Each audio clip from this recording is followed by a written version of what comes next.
There was a tweet that came across my timeline yesterday that I've been itching to talk about. It is the NYPD, the New York Police Department. They tweeted out an image of a sting.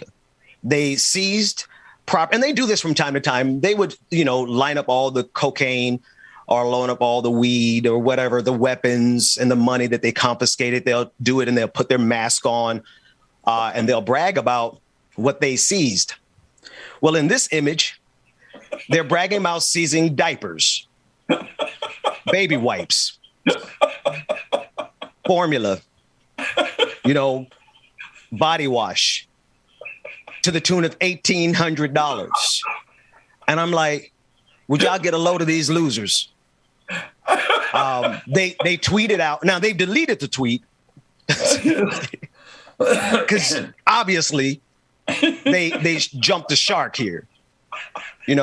I, for one, never really cared, even when they had marijuana laid up on the table. I'm like, y'all just messing up somebody getting high and eating some oatmeal cream pies and watching Half Baked. That's the only thing you stopped.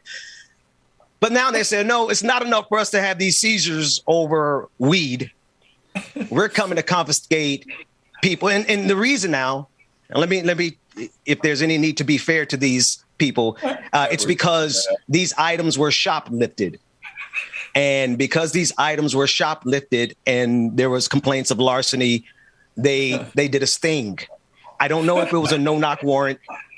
I don't know if they put on their tactical gear. I don't know if it was SEAL Team 6. But I can let the people of New York be rest assured that the violent offenders who stole diapers for their babies have been apprehended. And that's what your tax dollars are going to in the city and the state of New York. Dr. Mack. well, just to give an idea of what the environment is, where this could have come from. I don't have any thing that I can base this on reporting wise, but living in New York and having just moved from the Bronx, when you're walking around, like whether it be Manhattan, whether it be Bronx, other boroughs too, you'll see people selling like on the side of the street, like on tables, a lot of household supplies. I'm not saying they shoplifted, but just in general, this is like small time stuff. And as much as it hurts business, it may hurt the business owner if you're going into like a bodega or a small shop rather than I'm not saying Dwayne Reed gets hurt by this stuff, because come on now, but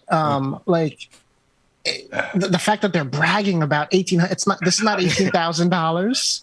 This is not, and the fact this that is not 350. This is not 350 warrant closures. This is 23 warrants, 23 individuals, 23.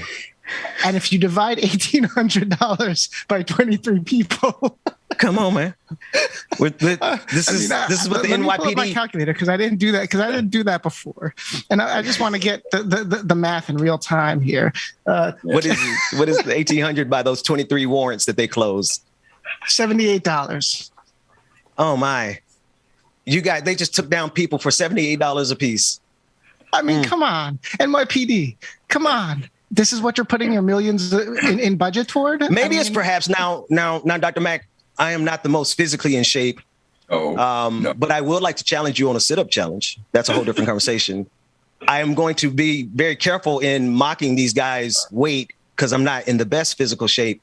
But perhaps it's the case that these three guys on our screen who were, smiling behind their mask, maybe these were the only criminals they could keep up with. With their coffee in one hand and donut in another. It's kind of hard to catch the guys who are, on Wall Street fleecing America to the tune of trillions of dollars. You got to kind of run fast to catch those guys. But, the mom and pop shop, who may have lifted these diapers, they're easily accessible. What do you think, Dr. Mack? Man, look, right now, you are Johnny Carson and I am your Ed McMahon. I could just only man, look, you are doing a great job by yourself. Ben, I had no idea what you were going to show when you put the tweet up. But when I just looked at the photo itself, it just sent me into an absolute tizzy. So I have nothing to add to what you have so brilliantly said. Thank you so much for giving me my entertainment today. Ben Dixon, I haven't said this today, but I love you, black man. just got a little thing, bad Dr. Back, with because if you look at the NYPD, if I'm not mistaken, they have like the ninth largest standing army in the world. I could have that off a little bit. Somebody could fact check me, but they got the money, they got the funding, they got the boots on the ground. They even have the Boston Technics, that dog, the cyber dog from Black Mirror. They have the cyber dog patrolling the streets of Harlem, and this is what they come up with. Wait. So it's Diapers. Probably far worse than it's actually worse. The NYPD. This is according to Bloomberg.com. The NYPD budget rose by roughly $200 million for fiscal 2022 from the year before, pushing annual police spending to. Now, Elizabeth Warren was trying to make everyone sit down for that Pfizer number. This is one city's. This is not a state. This is one city's police budget. Police department. Yes, $5.1 billion for 5.1 in annual 2022 billion. 5.1 billion a year. And just for what it's worth, because I did mention those tables on the sidewalk. This could be completely unrelated to any of those, and this could just be poor people needing basic household supplies. That's right.